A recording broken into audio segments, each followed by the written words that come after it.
Today we present to you part 1 of Knowledge and Wisdom, selections from On Thoughts and Aphorisms by the Mother, Vegetarian, as we continue our inner journey of self-realization.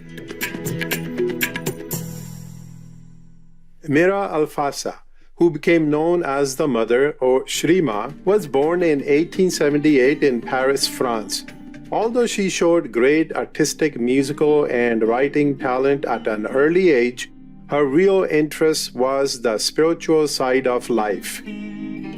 Based on her inner experience and guidance by a saint she later recognized as Sri Aurobindo, she traveled to India in 1914, where she met him for the first time. As soon as I saw Sri Aurobindo, I recognized in him the well-known being whom I used to call Krishna, and this is enough to explain why I am fully convinced that my place and my work are near him in India.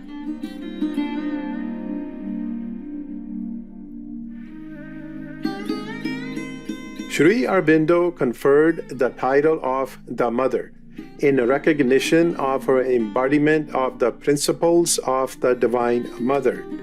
When the decision was made to create an ashram in 1926, Sri Aurobindo entrusted all the spiritual and material tasks of running the ashram to the Mother. For the next 50 years, under her loving guidance, the ashram developed into a spiritual center for truth seekers.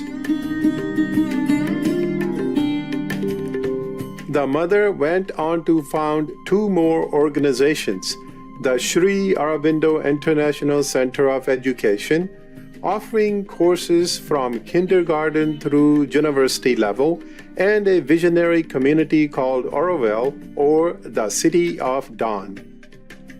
The Mother also developed an extensive series of spiritual writings. These highlight a goal of ultimate union with the Divine, along with becoming master of ourselves and our destiny. Shining through all of her work is the Mother's love and devotion to God. Though she left her body in 1973, the 17 volumes of collected works of the Mother forever serve as a shining guidance and inspiration for spiritual seekers. The following passages come from the Mother's book, On Thoughts and Aphorisms, where the Mother expounds on the following quote by Sri Aurobindo. There are 2 allied powers in man, knowledge and wisdom. Knowledge is so much of the truth seen in a distorted medium as the mind arrives at by groping. Wisdom, what the eye of divine vision sees in the spirit. Someone has asked me, why are the powers allied? I suppose that we are so used to seeing all the elements in man quarreling among themselves that the idea of their being allied causes astonishment. But these quarrels are only apparent. All the powers which come from the higher regions are in fact necessarily allied. They are united, they have agreed to fight the ignorance. And Sri Aurobindo says clearly enough, for those who understand that one of these powers belongs to the mind and that the other belongs to the spirit. This is precisely the profound truth that Sri Aurobindo wants to reveal in his aphorism. If the mind tries to obtain the second power, it is unable to do so, since it is a power that belongs to the spirit and arises in the human being together with the spiritual consciousness. Knowledge is something that the mind can obtain through much effort, although this is not the true knowledge, but only a mental aspect of knowledge, whereas wisdom does not at all belong to the mind, which is altogether incapable of obtaining it, because, in fact, it doesn't even know what it is. I repeat, wisdom is essentially a power of the spirit, and it can arise only with the spiritual consciousness. It would have been interesting to ask what Sri Aurobindo means when he speaks of the truth seen in a distorted medium. First of all, what is this distorted medium, and what does the truth become in a distorted medium? As always, what Sri Aurobindo says can have several levels of meaning. One is more specific, the other more general. In the most specific sense, the distorted medium is the mental medium, which works in ignorance and which is, therefore, unable to express truth in its purity. But since life as a whole is lived in ignorance, the distorted medium is also the earth atmosphere which, in its entirety, distorts the truth-seeking to express itself through it.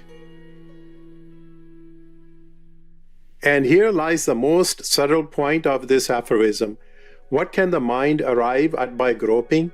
We know that it is always groping, seeking to know, erring, returning upon its previous attempts, and trying again. Its progress is very, very halting, but what can it grasp of the truth? Is it a fragment, a piece, something which is still the truth, but only partially, incompletely, or is it something which is no longer the truth? That is the interesting point. We are used to being told, perhaps we have also repeated many times, that one can only have partial, incomplete, fragmentary knowledge, which therefore cannot be true knowledge. This point of view is rather trite. One need only to have studied a little in life to be aware of it. However, what Sri Aurobindo means by the truth seen in a distorted medium is far more interesting than that. Truth itself takes on another aspect. In this medium, it is no longer the truth, but a distortion of the truth. Consequently, what can be seized of it is not a fragment which would be true, but an aspect, the false appearance of a truth which has itself melted away. I am going to give you an image to try to make myself understood. It is nothing more than an image. Do not take it literally. If we compare the essential truth to a sphere of immaculate, dazzling white light, we can say that in the mental medium, in the mental atmosphere, this integral white light is transformed into thousands and thousands of shades, each of which has its own distinct color because they are all separated from one another. The medium distorts the white light and makes it appear as innumerable different colors, red, green, yellow, blue, etc., which are sometimes very discordant. And the mind seizes not a little fragment of the white light of the white sphere, but a larger or smaller number of little lights of various colors, with which it cannot even reconstitute the white light. Therefore, it cannot reach the truth. It does not possess fragments of truth, but a truth that is broken up. It is a state of decomposition. The truth is a whole and everything is necessary. The distorted medium through which you see, the mental atmosphere, is unsuited for the manifestation or the expression or even the perception of all the elements, and one can say that the better part is lost. So it can no longer be called the truth, but rather something which in essence is true, and yet no longer so at all in the mental atmosphere. It is an ignorance. So to summarize, I shall say that knowledge as it can be grasped by the human mind is necessarily knowledge in ignorance. One could almost say an ignorant knowledge.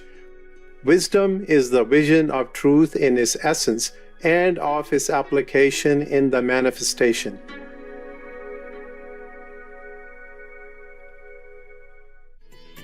For more information about the Mother and Sri Aurobindo, please visit shriaurobindoashram.org.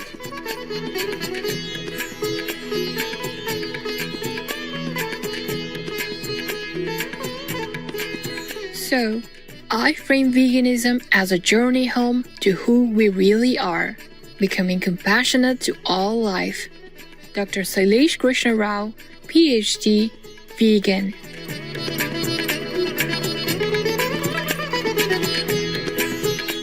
Compassionate viewers, we thank you for your kind presence for today's episode of Words of Wisdom.